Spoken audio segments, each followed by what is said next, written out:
Hello, hello, hello. Hey, how are you? Thank you for stopping by Big Age Love with Robin R. Robinson.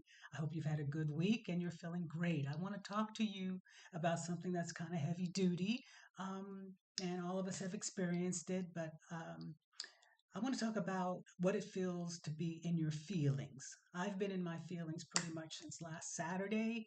Don't want to go into any particulars, but I've been in my feelings, and then with the moon almost being full, I think the moon will be full on Tuesday. I've just been a mess. I've been a mess.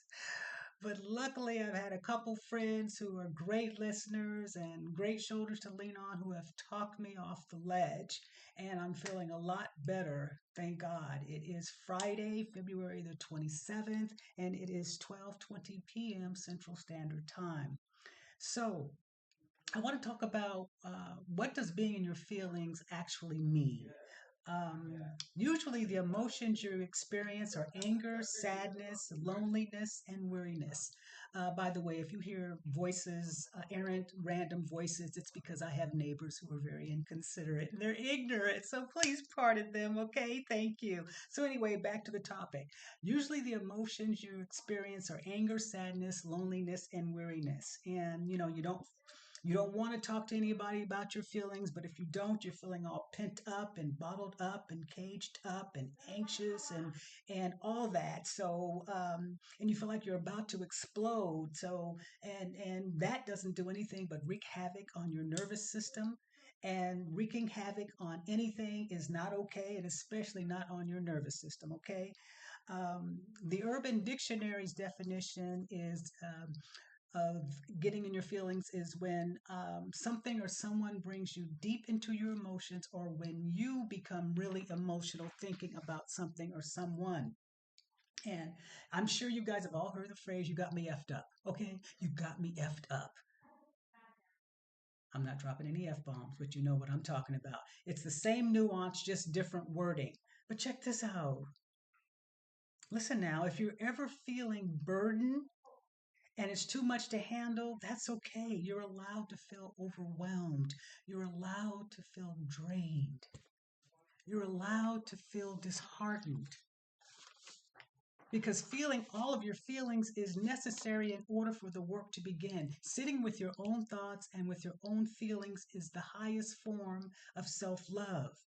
And some feelings can make you feel super duper awful, especially if it's because of that something that was said that was totally uncalled for, unnecessary, that whole thing, and you feel badly about it. And I feel that feeling, being convicted. That when you feel that bad and horrible about it, I feel that's being convicted. And when the feeling of conviction comes over you or me, I believe it's a blessing.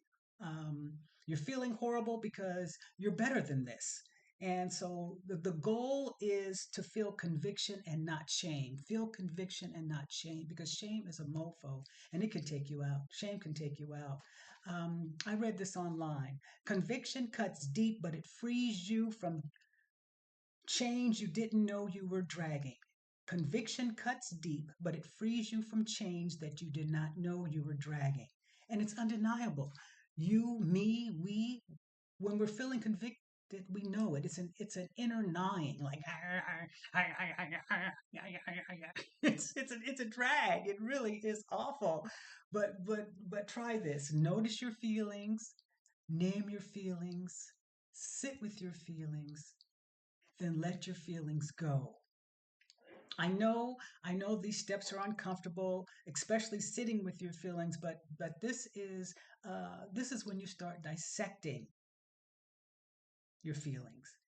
And you and I both know that dissecting anything is not pretty. Remember your junior high and high school science classes?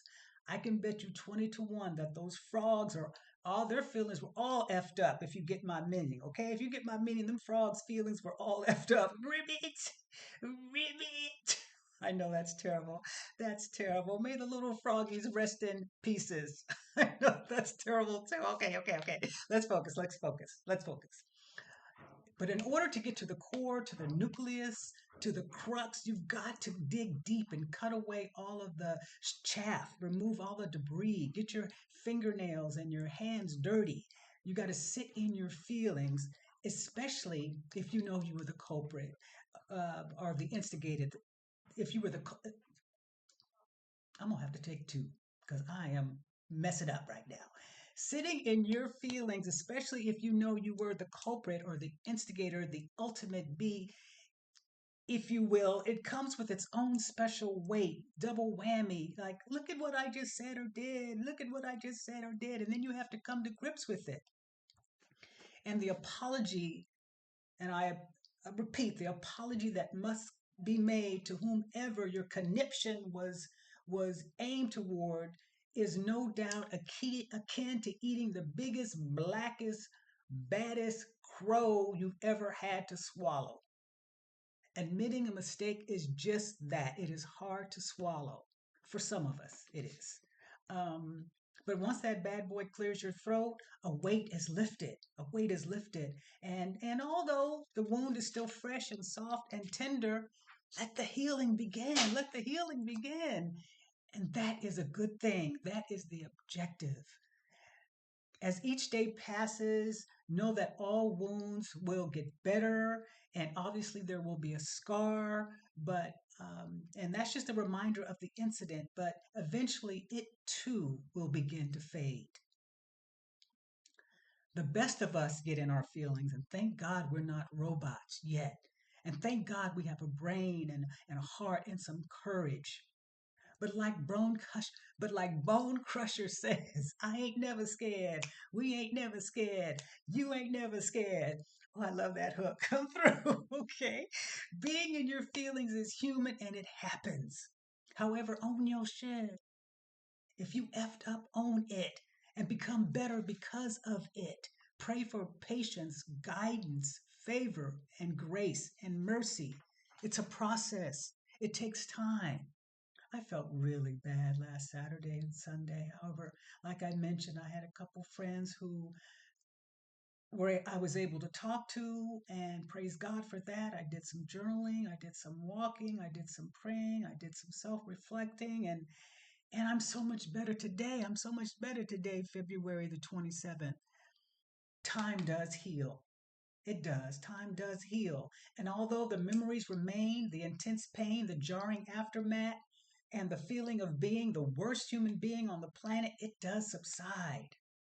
Ferocity wanes, and then we're able to douse the raging flames, consuming our psyche so that we can begin the process of restoration. Healing requires active participation. Our minds must be receptive to healing because if it's not, the business of healing remains dormant. And that would be so unfortunate. You got to want to heal in order to heal.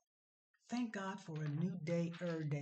Being in my feelings was exhausting, and it's time to move on. I am so over it. I am so over it. Ooh, child, I'm over it.